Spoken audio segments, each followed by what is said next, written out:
Hello everyone, I'm Santier and welcome to another video on my Sharing My Internal Monologue series. And today I want to talk about wealth in the broader net worth sense, because I feel like a lot of people don't quite understand it, and then I see them say things that makes it clear that they don't understand it, or seems like they don't understand it. It just really frustrates me.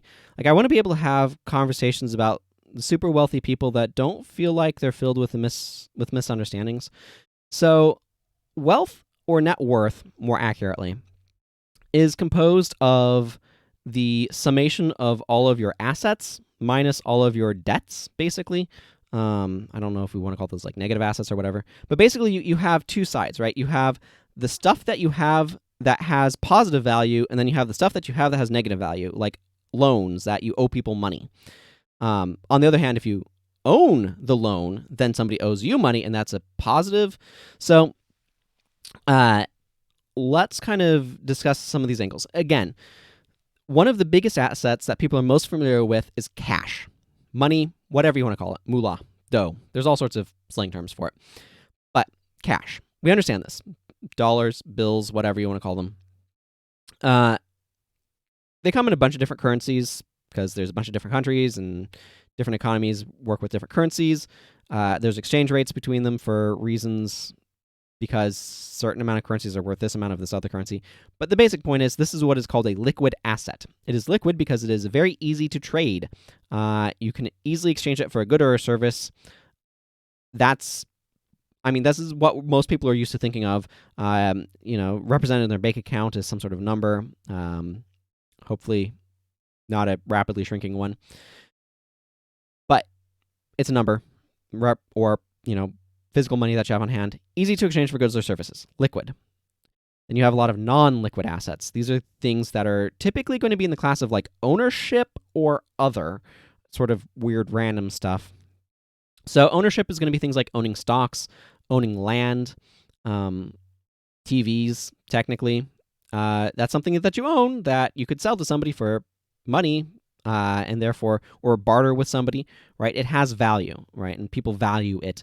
And it's something that you possess. Now, this is a really important and critical category because stock ownership means that you own part of a company. It is not liquid in the sense of you don't just go around giving somebody a stock in order to buy something.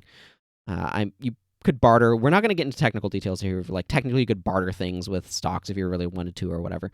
We're just going to look at the you just don't go around offering people stocks in order to be able to buy things. It's just not what's done, right? You would convert it into cash first.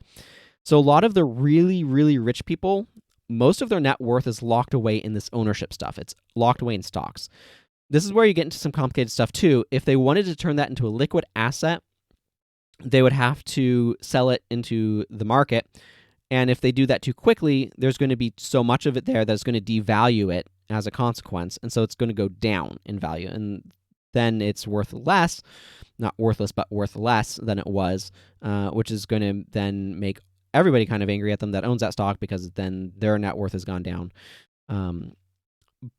But you can't just oh, I have a piece of land, for example. If you wanted to do something with that in order to be able to spend it, you have to turn it into cash typically.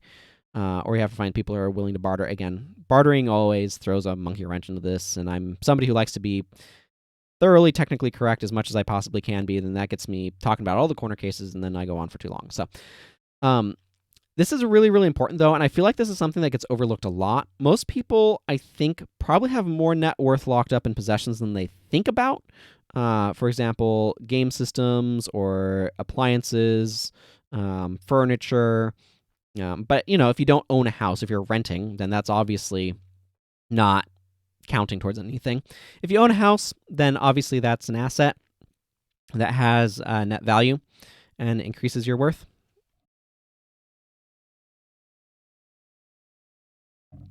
But by and large, people, if you don't own a house, and obviously that's a big asset that you're missing out on. If you don't own any land, that's an asset that you're missing out on. But people, to some extent, have those things, and that's a positive asset. And then, of course, you have debt, which is negative asset. So your net worth can go down if you have a lot of loans, for example. And this is one of the things that we're running into in the country, in the United States right now.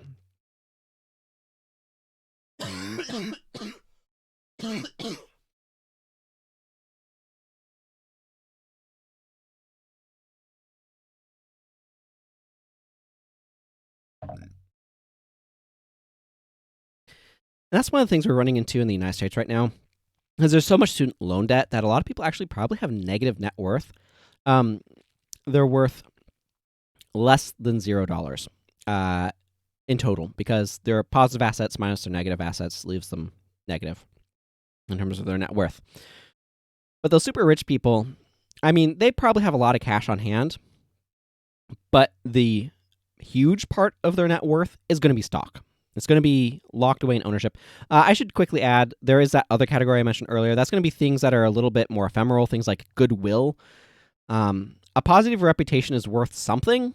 How you quantify that is real hard, but that can be an aspect. People can value a company higher because it has a positive reputation in like acquisitions. I've heard about that sort of thing happening anyway. But yeah, so stock is where a lot of those super wealthy people like, I don't know, Jeff Bezos, Bill Gates, Warren Buffett, it's locked away in that. And that's not just cash that they have on hand. It's not that they can just spend it. It also means it's really heavily impacted by market valuations. So if Amazon stock goes up one day, Jeff Bezos' relative wealth, his net worth, goes up. On the other hand, if Amazon stock goes down, Jeff Bezos' stock, or his net worth, goes down, because it's a like, how much stock does he own? How much is each share worth? How many shares does he have? Do the multiplication. That's going to be a huge chunk of his net worth. So it's not like he's just sitting around with, like, I don't know what he's valued at right now, but like, just throwing out a number, $200 billion just sitting in a bank account collecting a cent of interest, because interest rates are so low at the time of recording. That's a joke. But it's not like he has like $200 billion just sitting around a bank account not doing anything, right? Most of that is locked away in owning Amazon. And like, yeah, we can have discussions about how much wealth he has, but if those discussions don't seem to have an understanding of how much of that wealth is locked away in ownership, it's really hard to take those discussions seriously. I can understand being angry that he's worth so much. I can absolutely understand that.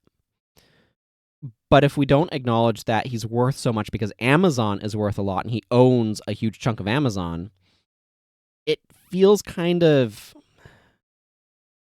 I don't know quite the right word to kind of phrase it with, but it feels like a discussion that can't be had properly, because it's not acknowledging fundamental, like, how things work angles of stuff. So anyway, that's something that kind of bothers me when people talk about the super wealthy. A lot of it is ownership. A lot of it is owning stuff, stock, land, those sorts of things. And if we don't have that as part of our understanding, I think it's really hard to figure out how we're going to handle these individuals, how we're going to treat them in the way that we're enacting policy, because otherwise we're looking at the wrong thing, and we don't have quite the right understanding of it. But I understand, like, a lot of people do not have stock. A lot of people do not have a lot of their net worth bundled away in that. A lot of people just work with cash. And that means that it's hard to understand what sort of position it's in to have most of your net worth in stock instead. So anyway, thank you all for listening. Thank you for your time. And you can support me at patreon.com/Scientier. Until next time, everyone, take care and goodbye.